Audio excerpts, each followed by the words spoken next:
grave. Hace unos momentos nuestro queridísimo Paco Cruz, Jaime, querido público consentidor, nos plantea que a esos periodistas que comían de la mano de Genaro García Luna y que hoy intentan endulcorar la narrativa de su amigo, pues se les olvida que los fiscales en Estados Unidos no están llevando un juicio para tener contentos a los mexicanos, ¿no? Sino un juicio para convencer a 18 jurados estadounidenses. Desafortunadamente, y esto ha ocurrido, esto pasa, ¿no? A pesar de que las reglas son muy, muy claras, a pesar del aislamiento que debe existir con esos jurados, se ha dado el caso de, pues ahora con las redes sociales, con esto que se llama teléfono inteligente, se ha dado el caso de jurados revisando en los medios de comunicación el caso, ¿no? Se supone que muchos de estos no tendrían que haber sabido algo sobre Genaro García Luna, ¿no? Y si hoy revisamos en los medios de comunicación corporativos aquí en los Estados Unidos el caso de Genaro García Luna, nos vamos a encontrar con lo que les he planteado desde ayer, que tenemos a conductores, periodistas, reporteros que le dicen señor García Luna y que defienden su presunción de inocencia y que lo ponen como el policía, el superpolicía de México, acusado de narcotráfico, sí, pero el superpolicía de México, miembro de las fuerzas del orden. ¿No crees que eso pueda afectar de alguna otra forma, Jaime? No, evidentemente, yo creo que incluso si me apuras un poco, el formato de jueces, a mí nunca me ha convencido del todo de que todo dependa de la decisión de un jurado y no de un juez, y no de la información recabada con tanto trabajo, con tanto esfuerzo por los fiscales, que al final del día todo dependa de la última palabra de un jurado que puede tener determinado sesgo a favor o en contra del imputado. A mí siempre me ha parecido un tanto injusto este sistema, ¿no? Imperfecto, mejor, imperfecta es la palabra. Pero yo creo que en esta ocasión a veces es bueno que el jurado, que puede ser que no tenga, que nunca haya puesto un pie en México, que no tenga idea de la realidad mexicana, que suele ocurrir con mucha frecuencia, a veces es mejor porque no estás condicionado, no vas a, por ningún tipo de, porque lo queramos o no, y esto lo he dicho antes, cualquier juicio en el que un mexicano aparezca como acusado, la lleva de perder en Estados Unidos. ¿Por qué? Porque a lo largo de su historia, si uno revisa la historia de cómo la justicia ha tratado a los mexicanos, bueno, es que es horror. Hay toda una época, querido Toño, querido Paco, en la que, por ejemplo, siempre se ha hablado de los linchamientos de los negros, ¿no? Lo que no se sabe es que al mismo tiempo que linchaban a negros, también linchaban a mexicanos. Ha habido casi... Y no nos dejaban votar, y había también parques en los que no se permitía la entrada a perros y a mexicanos, tanto en Texas como en California. Así es. Una chingadera. Entonces, eso de entrada ya es una desventaja para cualquier mexicano que se ha juzgado en un tribunal de Estados Unidos, con jurado o sin jurado, llévalas de perder. Eso para empezar. Pero luego tienes un añadido que es el terrible desconocimiento que hay en Estados Unidos y sobre todo en los medios de comunicación del México de hoy. Lo hemos visto como de forma consuetudinaria The New York Times, del Washington Post, no solamente no se equivocan, sino que incluso a veces tal parece que actúan con una agenda propia de mala leche. Y yo puedo aceptar que un corresponsal extranjero muchas veces no las tiene todas consigo porque apenas acaba de llegar, y sobre todo para conocer un país como México, un país de enorme complejidad, yo lo entiendo.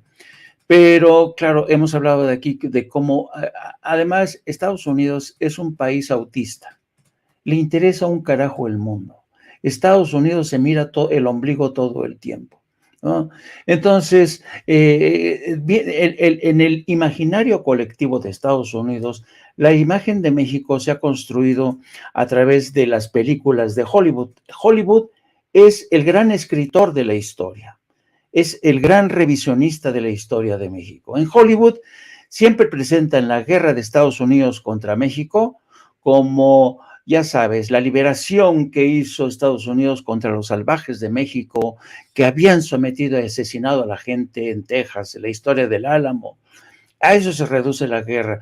Pero siempre los personajes mexicanos en Hollywood son drogadictos, violentos, sanguinarios, criminales. Entonces, ya han sido décadas de esa imagen que nos han construido. Por eso, en el inconsciente de un jurado que ha visto Hollywood, que ha crecido en Estados Unidos, que a lo mejor nunca ha venido a México, siempre va a pesar esto mucho. La imagen del mexicano como un pervertido, como un criminal, lo presenten como superpolicía. Ojalá que pudiéramos juzgar a Genaro García Luna aquí en México, ¿no? Y ya sería con mayor conocimiento de causa. Desafortunadamente, nuestro sistema judicial carece de tantas cosas, pero sobre todo de decencia y de honestidad. No quiero generalizar, pero el sistema judicial mexicano yo creo que un juicio contra el Chapo Guzmán, ok, sí le acusa, pero después vienen los jueces que encuentran problemas de forma, luego vienen las escapatorias de las cárceles, en fin, es imposible hacer frente a este tipo de cárteles de la droga que han sido tan poderosos. El testimonio del Grande nos ha permitido saber que en México había un narcoestado, como decía Paco, cómo controlaban y cómo siguen controlando el ámbito de las finanzas, el ámbito de la seguridad, los vínculos con sistemas de inteligencia de europeos o de Israel, como el caso de Eduardo Margolis, ¿no? ¿Por qué el señor Israel Vallarta sigue refundido en la cárcel? Porque se enfrentó a gente tan poderosa como el señor Margolis, como Genaro García Luna, como Cárdenas Palomino. Fue quizá, yo creo que el caso de Israel Vallarta ejemplifica mejor que nadie la clase de castigo para aquel que se enfrentaba a estos poderes fácticos que crecieron y se hicieron muy poderosos con el consentimiento de Felipe Calderón. Así es que, sería mejor juzgarlo en México? A mí me gustaría, pero sé de las imperfecciones. Que se va a juzgar y que se está juzgando en Estados Unidos, yo digo, si tú le preguntas a la gente, te has puesto que muchos dicen que están de acuerdo que se juzgue en Estados Unidos porque creen que Estados Unidos ofrece una mayor garantía de castigo ejemplar contra estos bandidos. Porque por más que Ciro Gómez Leiva nos presente a los criminales como aquellos que estuvieron colaborando con Felipe Calderón y García Luna, pues el Sergio Villarreal es tan criminal como Genaro García Luna. Y hasta aquí la dejo, queridos amigos.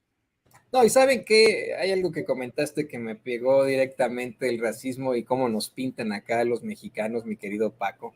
El ejemplo es cómo nos pinta el pinche Larry David, por ejemplo, ¿no? En su último programucho de HBO, Curb Your Enthusiasm, no sé si lo han visto. Miren, corrieron a Chumel Torres de HBO, de HBO, ¿no?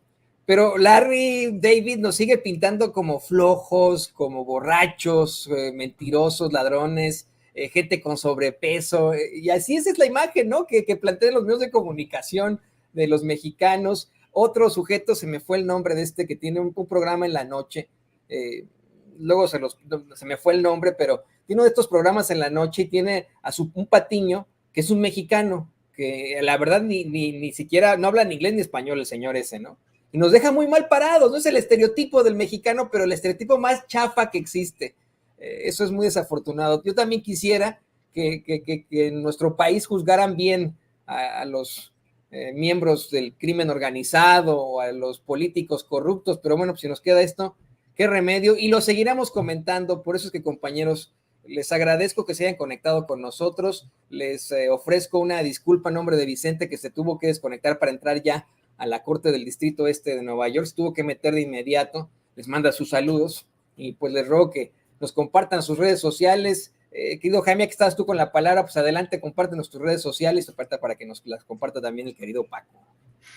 Sí, gracias, querido Toño. Le pido que nos sigan en nuestro canal hermano. Dentro de poco más de una hora estaremos al aire haciendo seguimiento de este juicio. Les pido que se conecten a No Apto para Cínicos a partir de las 14 horas. También les pido que me sigan a través de mis redes sociales en @JaimeJourno y también a través de la sección de La Jornada Sin Fronteras del gran periódico La Jornada. Y querido Toño, por favor, déjame echarle unas flores al maestro Paco Cruz, que se fue a peluquear, se sacó punta, qué guapo, dejaron al maestro Paco Cruz. Te mando un abrazo, querido Paco, un abrazo a las dos, queridos amigos. Jaime, igual, pero mira, yo les quiero dejar ahí en la mesa algo que tenemos que discutir. Cuando abren la discusión a los grupos judíos, a los grupos de Israel, también hay que ver que puede abrirse el juicio a Genaro García Luna sobre las relaciones del cártel de Sinaloa con mafias europeas como la Cosa Nostra. Entonces, eso lo dejamos en la mesa, pero puede ser, yo ya saben, Jaime, te mando un abrazo, Toño, igual un abrazo a todos por allá, @Paco Cruz Jiménez en Twitter, Francisco Cruz Jiménez en Facebook, pero eso se los dejo sobre la mesa, que ya lo veremos. Fíjense que hace un tiempo, cuando estaba todavía viviendo ahí en Chicago, me corté el pelo con un señor libanés, y cuando terminó me dejó así con el pelo muy cortito, y dije, ¡ay, qué buena onda, gracias! Me sacó punta, y el señor pensó que era una referencia sexual. Las palabras idiomáticas en mí, como ni modo, ¿no? Ni hablar. Pero muchas gracias, queridos compañeros. Qué bueno. Gracias a los dos. Ahí lo tiene usted, el querido Paco Cruz y el querido Jaime Hernández, grandes periodistas aquí en Sin Censura. Y de estos grandes amigos, vámonos con otros grandes amigos. Le pido